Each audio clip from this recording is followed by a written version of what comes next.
우리 다 함께 찬송가 284장 오랫동안 모든 죄 가운데 빠져 같이 부르도록 하겠습니다.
세상 근심 구름 간 곳 없어지니 하나님의 빛이 영화롭도다.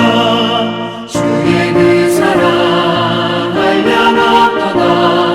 찬송할지어다 예수의 몸로. 주의 그 사랑 한량없도다. 찬송할지어다 예수의 몸로.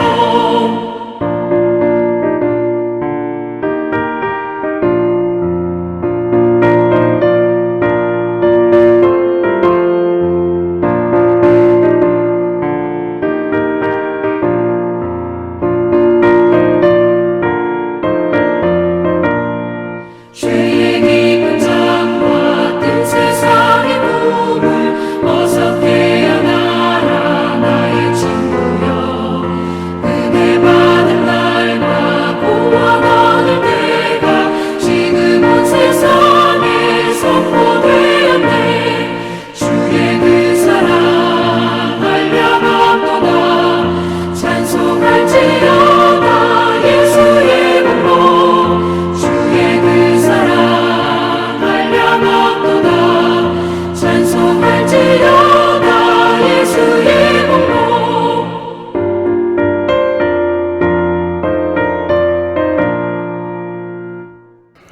오늘 하나님께서 우리에게 주신 말씀은 사도행전 19장 10절부터 12절까지의 말씀입니다.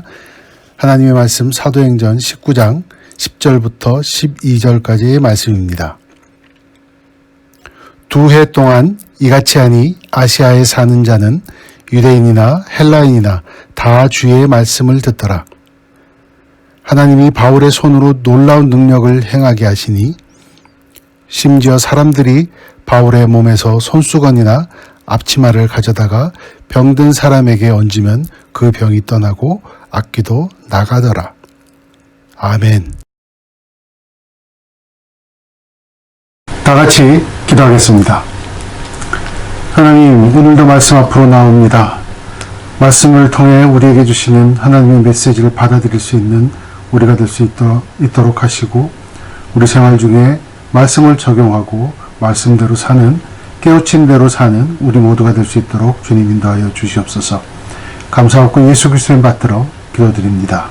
아멘. 지난 주간에는 저와 여러분이 추수감사절을 지냈습니다. 여러분들 추수감사절 어떻게 지내셨습니까? 저는 이번 추수감사절은 개인적으로 상당히 특별한 의미가 있었습니다. 왜냐하면 여태까지의 대부분의 추수감사절은 뭔가 항상 바빴고 교회 일로 항상 분주했고 했던 기억이 있었는데, 이번 추수감사주일은 굉장히 한가하게 보냈습니다. 그래서 가족과 또 가까운 사람들과 이렇게 시간을 보낼 수 있는 아주 여태까지는 느껴보지 못했던 또 다른 의미에서의 이런 감사함이 느낄 수가 있었습니다. 요즘같이 감사하기 힘든 이런 상황 속에서도 하나님께서 이렇게 새로운 감사거리를 주시지 않았나, 저는 그렇게 생각해 봅니다. 오늘 이제 저와 여러분은 지난주일에는 사무엘 하의 말씀을 했고, 이제 다시 사도행전 19장으로 돌아와서 이 사도행전 19장 전체에는 사도 바울과 그의 선교팀 일행이 이 에베소에서 겪었던 3차 여행 중이었죠. 겪었던 여러 가지 에피소드 중에 몇 가지를 이렇게 소개를 하고 있었습니다. 이전까지의 내용을 살펴보자면 사도 바울 일행은 에베소에서 말씀을 가르치고 복음을 전하고 하는데 아주 집중하였습니다. 고고학자들이나 신학자들에 의하면 그런 연구에 의하면 대략 한 3년 정도 이 에베소 시에서 보내는 것이었다 이렇게 얘기를 하고 있습니다. 11절부터 12절까지의 이런 구절만 읽으면 드디어 바울에게 숨겨졌던 영적 능력이 폭발하는구나 이렇게 보실 수가 있겠고 또 사실 그렇게 오해한 사람들도 많습니다. 그런데 이런 바울의 능력은 이제 8절부터 10절까지 그 해답이 있죠.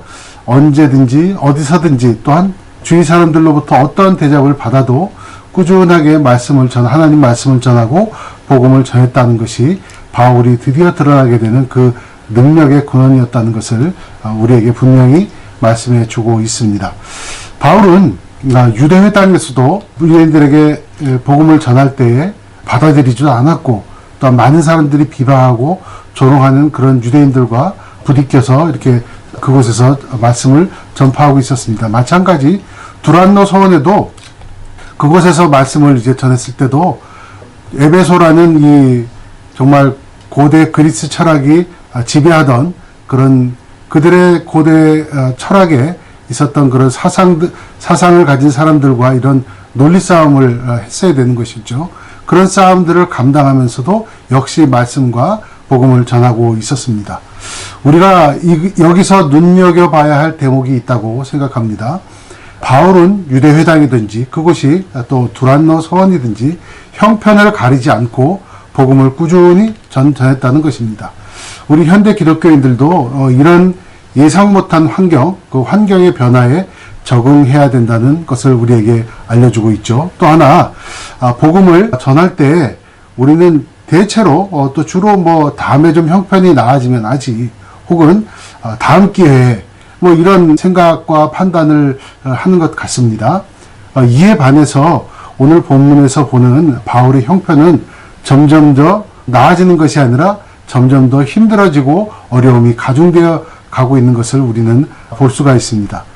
특히 요즘과 같은 팬데믹 상황에서는 복음 전하기에 적당한 때는 없다고 보셔야 합니다. 형편이 더 좋아질 것이라는 그런 막연한 기대를 하는 것도 옳지 않다고 생각합니다.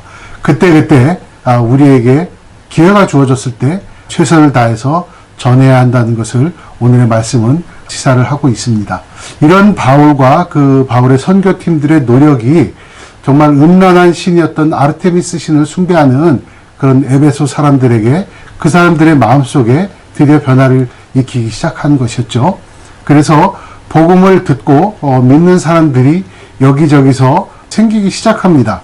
그 와중에 황당한 오해를 불러일으켰던 사건, 그런 소동들을 기록하고 있는 것이 바로 19장 전체의 이야기가 되겠습니다.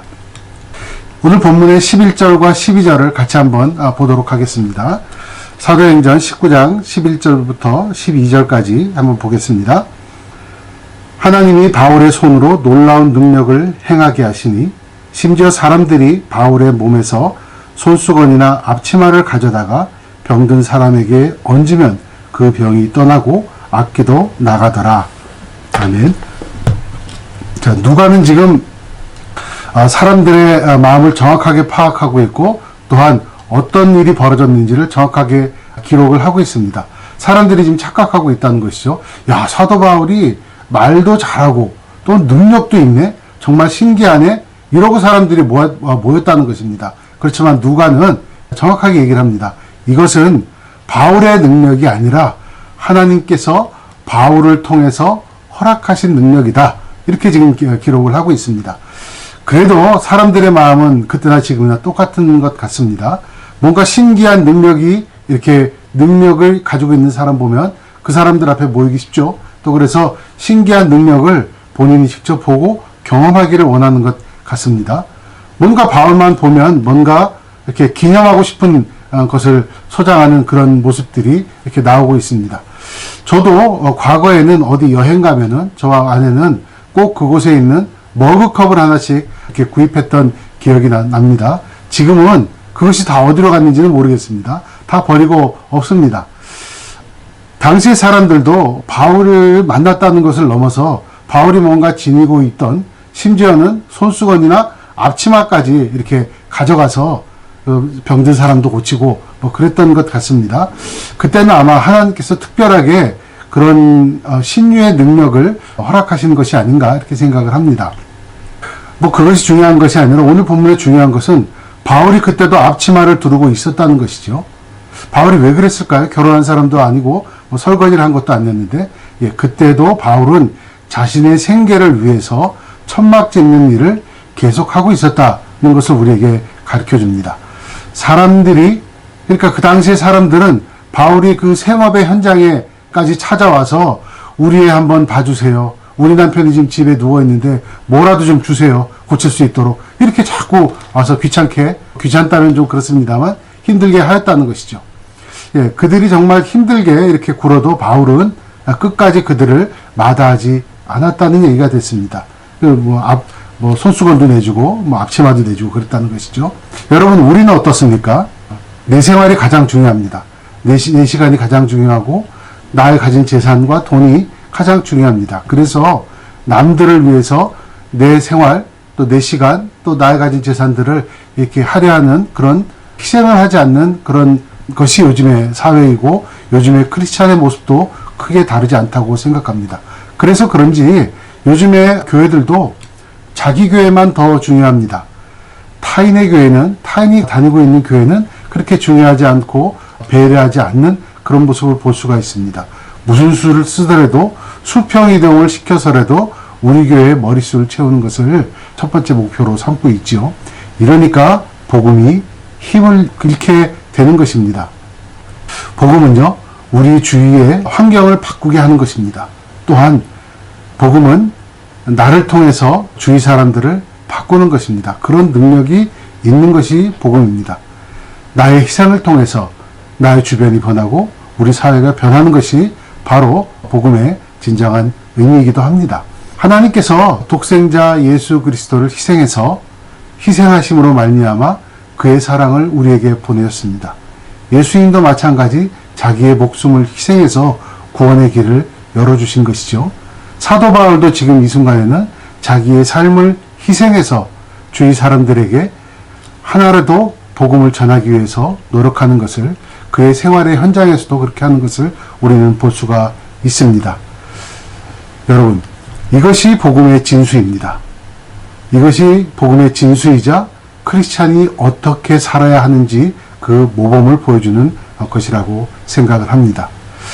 나를 통해서 하나님의 능력을 바르게 드러내는 것, 그렇게 드러내는 사람들은 그것이 자기의 능력이 아님을 알기 때문에 겸손합니다. 그리고 참습니다. 희생합니다. 자기의 유익이 아니라 타인의 유익을 먼저 배려합니다. 그래서 하나님께 궁극적으로는 영광을 돌리려 합니다. 그런 크리스찬이 되는 우리 뉴포인트 교회 성도 여러분들이 되시기를 축원합니다. 13절부터 22절까지에 이렇게 보면은 에베소에서 있었던 소동 중에 황당한 사건 하나를 이렇게 소개하고 있습니다. 뭔가 바울을 기념할 만한 그런 것을 가지면 병도 낫고 악한 마귀도 쫓아낸다는 주술적인 신앙을 가지는 사람들이 많이 생겨나기 시작했다는 것이죠. 13절부터 이렇게 14절까지의 내용을 보면 그런 주술적인 신앙을 가진 사람들이 유대인들에게도 꽤 있었고, 그 중에도 놀랍게도 유대인의 제사장이라고 하는 스게와라는 사람과 그의 7 아들도 주술적인 행위를 했다고 이렇게 기록하고 있습니다. 여러분, 천주교에 가면은 렐릭 전통이라는 게 있습니다. 무엇이냐면 성인들이 남겨준 유물이나 성인들의 모습을 이렇게 아로새긴 형상이나 또 마리아상의 입맞춤을 하면은 나에게 구원의 공로가 쌓인다라는 것이 바로 렐릭 신앙입니다. 그래서 지금도 유럽의 유명한 성당들을 가보면 생전에 그들이 섬겼던 성인이라는 사람들의 옷도 있고 유물들, 또 그 사람들이 썼던 책이나 책상들도 이렇게 가지고 있고, 심지어는 그 성당 안에 해골까지 전시해 놓고 있습니다. 그래서 사람들이 그곳 앞을 지나면서 그걸 보고 눈물을 흘리거나 또 만지기도 하고 또 촛불을 켜고 또 헌금을 하고 그렇게 하고 있죠. 예, 이것은 완전히 잘못된 미신적인 반신앙적인 전통입니다. 반성경적입니다. 오늘의 본문 11절에도 보면 놀라운 능력의 주체자는 하나님이시라고 누가도 이렇게 기록하고 있습니다. 성인들 숭배하는 것, 유물들이 그들이 남겼던, 존경한 사람이니까 존경할 수가 있습니다. 그렇지만 그들의 유물을 숭배하고 이런 것이 우리에게 구원에 이르게 하는 것은, 그런 공로는 전혀 없는 것입니다. 오히려 말씀에 그렇게 한다는 것은 말씀에 반하는 반성경적인 주술적인 신앙만 고착화한다는 것을 저와 여러분은 분명히 알아야 할 것입니다. 우리의 구원은 단 하나로 인해서 주어지는 것이죠. 같이 우리 사도행전의 그 이전의 말씀을 한번 볼까요? 사도행전 16장 31절의 말씀을 보도록 하겠습니다. 사도행전 16장 31절 여러분들이 기억하시고 또한 대부분의 외우고 계실 거라고 생각합니다. 사도행전 16장 31절에는 이르되 주 예수를 믿으라 그리하면 너와 네 집이 구원을 받으리라 하고, 이런 말씀이 있고, 또한 사도행전 4장 12절에는 또한 이렇게 되어 있습니다. 다른 이로서는 구원을 받을 수 없나니 천하 사람 중에 구원을 받을 만한 다른 이름을 우리에게 주신 일이 없음이라 하였더라. 아멘. 우리에게 구원을 주는 것은 단 하나의 길입니다. 단 하나의 선택입니다. 주 예수 그리스도를 믿는 것이지요. 하나님 말씀은 우리에게 구원에 대해서 정확하고 간단 명료하게 말씀을 하십니다. 주 예수를 믿으라. 이것이 복음의 핵심 내용이라고 저와 여러분은 믿고 있습니다. 자, 오늘 그 본문에 나왔던 이 소동 중에 중심 인물 중에 한 명이었던 제사장이었던 유대인이면서, 그러니까 유대교의 제사장이라는 소리죠. 제사장이었던 스게와와 7 아들이 주술을 행하였다. 이거 조금만 생각해 보면은 이들이 정말 진짜 유대인이었을까? 혹은 유대인이기도 했지만 이들이 정말 제사장이었을까? 진짜일까 아닐까 가짜일까 의심되는 부분입니다. 왜냐하면 정통적인 유대의 제사장들은 복음을 믿던, 그러니까 복음을 받아들이던 안 받아들이던 주술적인 행위를 절대 하지 않습니다. 이들이 하는 것은 율법적인 행위를 강조하는 것이었죠. 아마 유대 출신의 뜨내기 혹은 사기꾼이 아니었을까라는 생각을 개인적으로 해봅니다.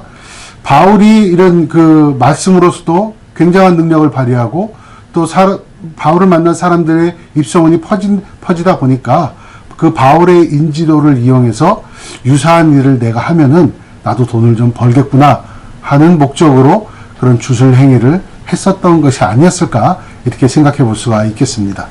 15절부터 16절까지 환자를 고친다고 아마 계산된 쇼를 할 생각이었던 것 같습니다. 그래서 이제 환자를 불러놓고 이렇게 정작 이제 막 주술적인 일 하다 보니까 진짜 환자의 몸에서 악귀가 튀어나와 버린 겁니다. 예, 예수님과 바울의 이름을 대기만 했는데 악귀가 튀어나와 버린 것이죠. 예, 악귀의 입장에서는 어떻게 예수님의 이름이 나오니까 더 이상 할 수가 없고 또 바울의 이름도 나오니까 놀라서 그 환자의 몸에서 뛰어나왔습니다. 그런데 이름을 듣고 겁이 나서 뛰어나오다 보니까 이 사람은 예수님도 아니고 바울도 아니었던 것이죠. 예, 이름만으로도 겁먹었던 악귀가 자신이 스스로 창피했는지도 모르겠습니다. 아니면 자존심이 상했는지도 모르겠습니다. 예, 그 예수님의 이름 또 바울의 이름을 발설한 그 스게와와 7 아들을 다시 공격하는, 그래서 그 제사장 스게와와 7 아들은 옷도 입지도 못하고 그 자리를 도망하는 그런 소동까지 있었습니다. 이 일은 어떻게 생각해 보면 대단히 코믹한 그런 소동이었죠. 그렇지만 이 일을 조금 더 확대해서 보자면 당시 에베소라는 도시에서 아주 큰 반향을 일으켰다는 것은 우리는 알 수가 있습니다. 17절 이하의 구절을 보면 유대와 헬라 사람들 모두 다 두려워했다고 했습니다. 이 일을 가지고.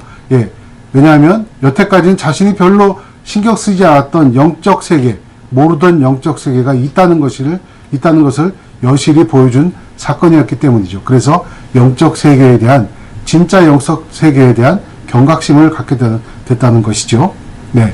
그리고 그들은 그것 때문에라도 예수의 이름을 경배했다고 이렇게 기록이 되고 있습니다. 18절에 보면 많은 사람들이, 그러니까 여태까지 주술적 신앙, 마술을 하던 그런 사람들이 잘못을 자복하였고 또 회개하였고, 19절에 그 사람들이 에베소에서 행했던 그런 모든 주술적인 교과서, 마술을 하던 그 마술책들을 앞으로 자기들은 다시는 하지 않겠다는 의미에서 그 책들을 다 이렇게 불태웠다고, 스스로 소각하고 불태웠다는 것으로 이렇게 기록되고 있습니다. 그 책의 양이 얼마나 많았는지 성경에는 은 5만이라고 되어 있죠. 은은 당시에 드라크마라는, 그러니까 그리스 쪽에서는 드라크마라고 불렀고 로마 쪽에서는 데나리온이라고 불렀죠. 이 5만 데나리온 혹은 드라크마나 되는 양이었다고 합니다. 이 데나리온이나 이 드라크마나 성인 1일의 하루의 임금에 해당합니다. 당시의 사회에서는 보통 성인의 평균 연봉이 한 250 드라크마였으니까 5만 드라크마를 모으려면 무려 200년에 해당하는 엄청난 연봉을 쓰지 않고 모은 것이죠. 그만큼의 많은 책들을 스스로가 불태워버렸다는 것이죠. 이런 엄청난 소동과 변화가 이렇게 에베소시에서 이렇게 일어났던 것이죠. 아마도 스게와와 일곱 아들은 정말 공개적으로 대판 아주 그냥 거짓말을, 사기극을 벌이다가 결국 자신들이 생각했던 뜻은 이루지 못했죠. 결국 거짓말이 물러가고 하나님의 뜻이 드러나는 사건으로 변화하게 되었다는 것이죠. 하나님은 이로 인해서 에베소 전체를 변화시키려는 목적을 가지셨던 것으로 우리는 생각해 볼 수가 있겠습니다. 역전의 상황이 에베소시에 주어졌던 것이죠. 이런 것이 믿는 사람들의 재미입니다. 모든 것이 답답하고 힘들고 그럴지라도 하나님은 모든 것을 역전시키고 오늘 본문의 20절의 말씀처럼 우리에게 얘기를 해주고 있는 것이죠. 그 모든 어려움을 겪고 오늘 본문의 20절에는 이렇게 기록이 되어 있습니다. 사도행전 19장 20절 말씀에 이렇게 되어 있습니다. 이와 같이 주의 말씀이 힘이 있어 흥왕하여 세력을 얻으니라. 여태까지는 에베소에는 주술과 마술이 판을 치던 그런 곳이었지만 이제는 말씀이 흥왕하여서 더욱더 크게 복음이 전도되고 있다는 것을 우리에게 알려주고 있습니다. 음란한 도시였습니다. 에베소는 아주 음란한 우상이었던 아르테미스의 도시였죠. 또한 그리스 철학이 지배하던 그런 도시였습니다. 정말 사기적이고 주술적인 그런 일들이 판을 치던 그런 에베소는 꾸준히 어디서든지 어떤 대접을 받아도 말씀을 전하는 사도 바울과 그의 선교팀 일행에 정말 흔들리지 않는 그런 순종으로 인해서 변화되었다는 것을 우리에게 지금 보여주고 있는 것입니다.